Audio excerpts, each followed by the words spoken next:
आप सभी का स्वागत है हमारे YouTube चैनल दिव्य ज्ञान में। सोचिए, आप हर दिन भगवान का नाम लेते हैं, उनकी पूजा करते हैं, उनकी सेवा करते हैं। आपके दिल में सिर्फ एक ही इच्छा है, प्रभु को पाना, उनकी कृपा में डूब जाना।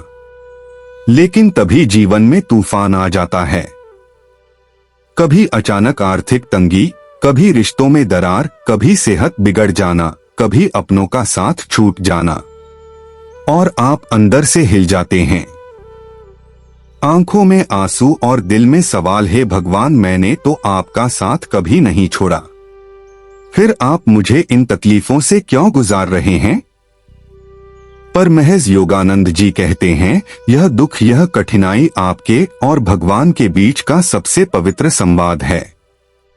यह कोई सजा नहीं, यह एक दिव्य परीक्षा है।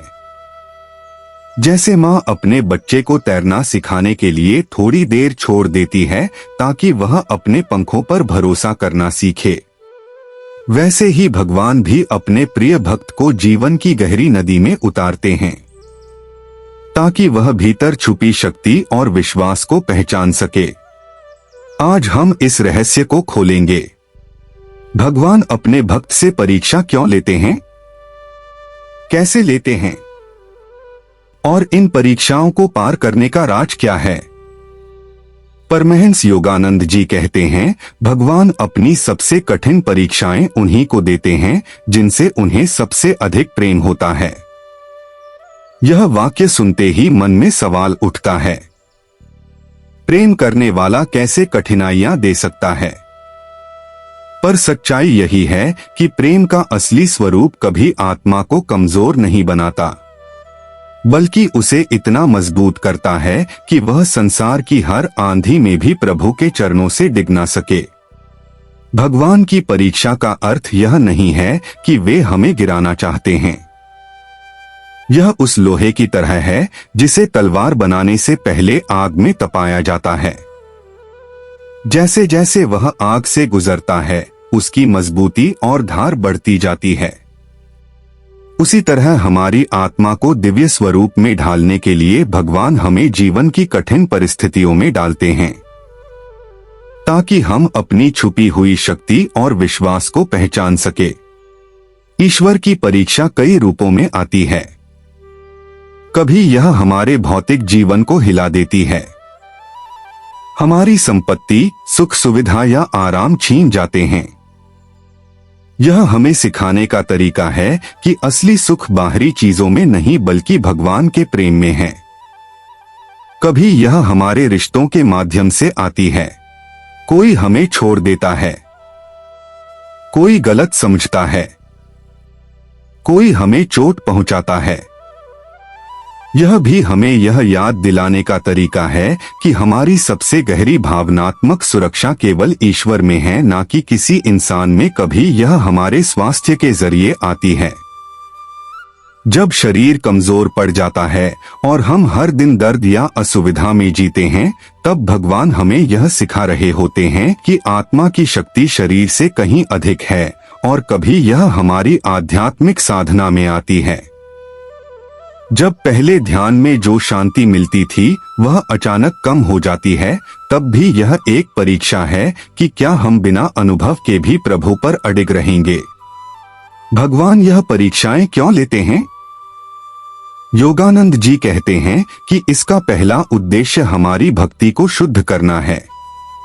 जब तक हमारी भक्ति शर्तों पर टिकी होती है, हे भगवान मुझे यह दो तो मैं आपको मानूंगा, तब तक वह सच्ची भक्ति नहीं है। परीक्षाएं हमारी भक्ति को स्वार्थ से मुक्त करती है, हमें बिना किसी अपेक्षा के प्रेम करना सिखाती है। दूसरा उद्देश्य है हमारी आत्मा को मजबूत बनाना। जिस तरह मांसपेशियां केवल वजन उठाने से मजबूत होती है, उसी तरह आत्मा कठिनाइयों से ही शक्ति पाती है। तीसरा और सबसे सुंदर कारण है हमें उनके और करीब लाना। जब दुनिया हमें निराश करती है, तब हम भगवान की ओर मुड़ते हैं। जब कोई और सुनने वाला नहीं होता, तब हम उनसे बात करते हैं। यही वह पल है जब उनका प्रेम हमारे हृदय को छूता है। परीक्षा के बीच भक्त का मनोभाव बहुत महत्वपूर्ण होता है। योगानंद जी कहते हैं, जब अंधेरा सबसे गहरा हो तब जान लो कि भोर करीब है।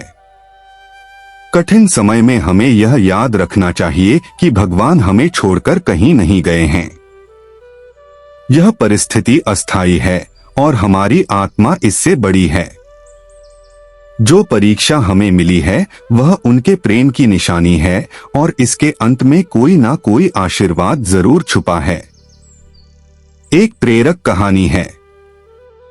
एक साधक रोज भगवान से कहता, प्रभु मैं केवल आपको चाहता हूँ।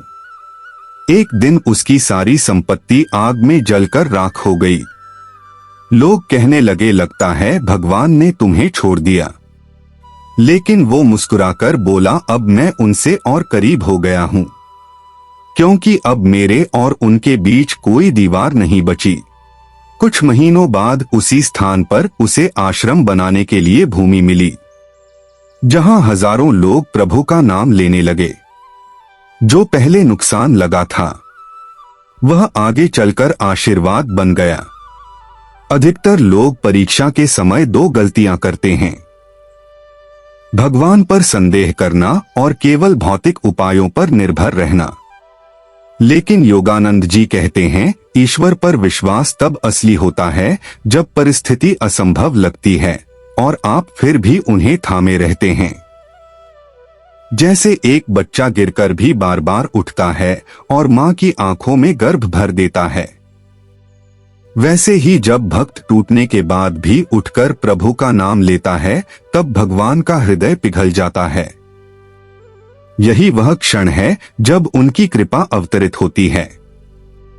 इसलिए भगवान की परीक्षाओं को बोझ नहीं, वरदान समझो। यह हमें हमारे वास्तविक स्वरूप, असीम, अटूट और शुद्ध आत्मा की याद दिलाती है। योगानंद जी का संदेश स्पष्ट है, परीक्षा को प्रेम से अपनाओ क्योंकि उसके पीछे भगवान की गोद तुम्हारा इंतजार कर रही है। परीक्षा को प्रेम से अपनाना ही पहला कदम है, लेकिन यह पर्याप्त नहीं है। जीवन के इन कठिन मोड़ों से पार पाने के लिए हमें अंदर और बाहर दोनों स्तरों पर बदलाव लाना पड़ता है। योगानंद जी कहते हैं, भगवान की परीक्षा एक निमंत्रण है, अपने आप को बदलने का, अपनी चेतना को ऊपर उठाने का, और इस बदलाव के लिए वे हमें कई दिव्य सूत्र देते हैं, जिन्हें अपनाकर भक्त हर चुनौती को अवसर में बदल सकता है। सबसे पहले योगानंद जी ध्यान की महत्ता पर जोर देते हैं।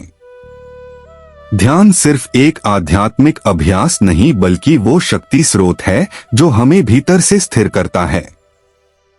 जब जीवन की आंधियां तेज चल रही हो तब मन बार बार बाहर भागता है, समस्या, डर और असुरक्षा की ओर। ध्यान उस मन को वापस ईश्वर की शांति में खींच लाता है। योगानंद जी कहते हैं, ध्यान वह पुल है जो आपके वर्तमान दुख और भगवान के अनंत आनंद के बीच फैला हुआ है। जो भक्त रोज ध्यान करता है वह जानता है कि कठिनाइयां सिर्फ बादल है, सूरज तो हमेशा चमक रहा है। दूसरा, वे हमें कृतज्ञता, ग्रेटिट्यूड का अभ्यास सिखाते हैं। कठिन समय में हमारा मन उन चीजों पर फोकस करता है जो हमारे पास नहीं है, लेकिन अगर हम उन छोटी छोटी बातों के लिए आभारी होने लगे जो अभी भी हमारे पास है, सांसें, जीवन, विश्वास, कुछ सच्चे लोग, तो भीतर का बोझ हल्का हो जाता है। कृतज्ञता हमारे भीतर विश्वास जगाती है कि अगर भगवान ने आज तक हमारी देखभाल की है तो वे आगे भी करेंगे। योगानंद जी कहते हैं, शिकायत में ईश्वर नहीं मिलता, आभार में मिलता है। तीसरा, आत्मसमर्पण, सरेंडर का भाव। यह सबसे कठिन लेकिन सबसे शक्तिशाली मार्ग है। आत्मसमर्पण का मतलब हार मान लेना नहीं है, बल्कि यह स्वीकार करना है कि मैं अपने छोटे से मन की सीमाओं से परे देख नहीं सकता, लेकिन भगवान देख सकते हैं। जब हम कहते हैं प्रभु जो आप उचित समझे वही हो, तो हमारे भीतर एक अद्भुत शांति उतरती है। यह शांति ही वह शक्ति है जिससे हम तूफान के बीच भी मुस्कुरा सकते हैं। योगानंद जी के शब्दों में, जिसने ईश्वर को अपना कप्तान बना लिया उसकी नाव कभी डूब नहीं सकती।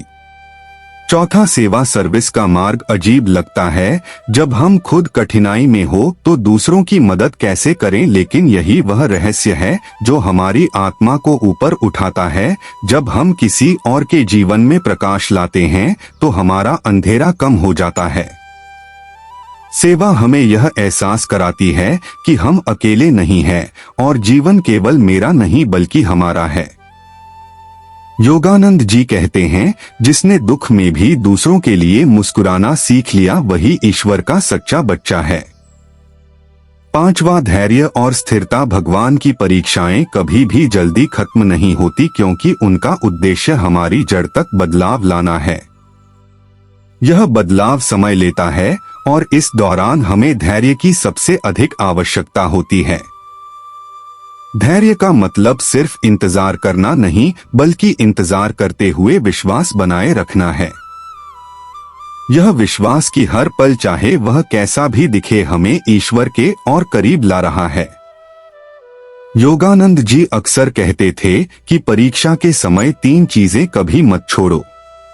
भगवान का नाम, ध्यान और प्रेम। नाम ताकि मन प्रभु की याद में जुड़ा रहे, ध्यान ताकि आत्मा प्रभु की उपस्थिति का अनुभव करती रहे और प्रेम ताकि दिल कठोर ना हो जाए बल्कि और मुलायम हो जाए।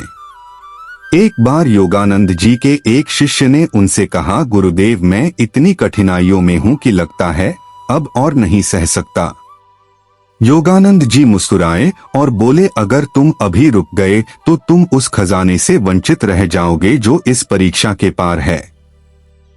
शिष्य ने साहस जुटाया, अपनी साधना जारी रखी और महीनों बाद उसने कहा, गुरुदेव अब समझ आया उस समय की हर कठिनाई असल में भगवान के आशीर्वाद की सीढ़ी थी।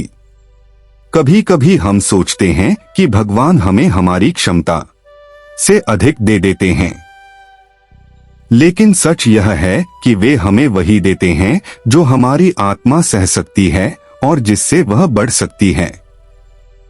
यहाँ तक कि जब हम पूरी तरह टूट चुके होते हैं तब भी भीतर एक अदृश्य शक्ति होती है जो हमें खड़ा रखती है, और वही शक्ति भगवान का हाथ है जो हमें थामे रहता है। इसलिए जब परीक्षा आए तो उसे टालने की प्रार्थना ना करें, उससे सीखने की प्रार्थना करें।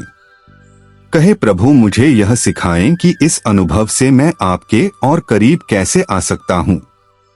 यही भावना कठिनाई को आशीर्वाद में बदल देती है। अंत में याद रखो, भगवान कभी गलती नहीं करते। जो वे देते हैं वह हमेशा आपकी आत्मा के लिए सर्वोत्तम होता है, चाहे अभी वह कितना भी कठिन क्यों ना लगे। परीक्षा उनकी नाराजगी नहीं बल्कि उनकी निकटता की निशानी है। जैसे गुरु अपने सबसे प्रिय शिष्य को ही सबसे कठिन साधना देता है, वैसे ही भगवान अपने सबसे प्रिय बच्चों को ही ऐसी परख में डालते हैं। और जब आप परीक्षा पार कर लेते हैं तब आप न केवल भगवान के और करीब होते हैं बल्कि खुद को भी पहचानने लगते हैं, अपने उस रूप में जो असीम, अमर और अजय है। योगानंद जी का यही संदेश है। जब कठिनाई आए तो मत कहो भगवान मेरी समस्या छोटी कर दो, कहो भगवान मेरा विश्वास बढ़ा कर दो और देखना तुम हर परीक्षा को मुस्कुराकर पार कर जाओगे। ओम नमः शिवाय। यह छोटी सी सीख आपके जीवन में बड़ा बदलाव ला सकती है। अगर अभी तक आपने हमारे चैनल को सब्सक्राइब नहीं किया है तो इस चैनल को सब्सक्राइब अवश्य कर लें।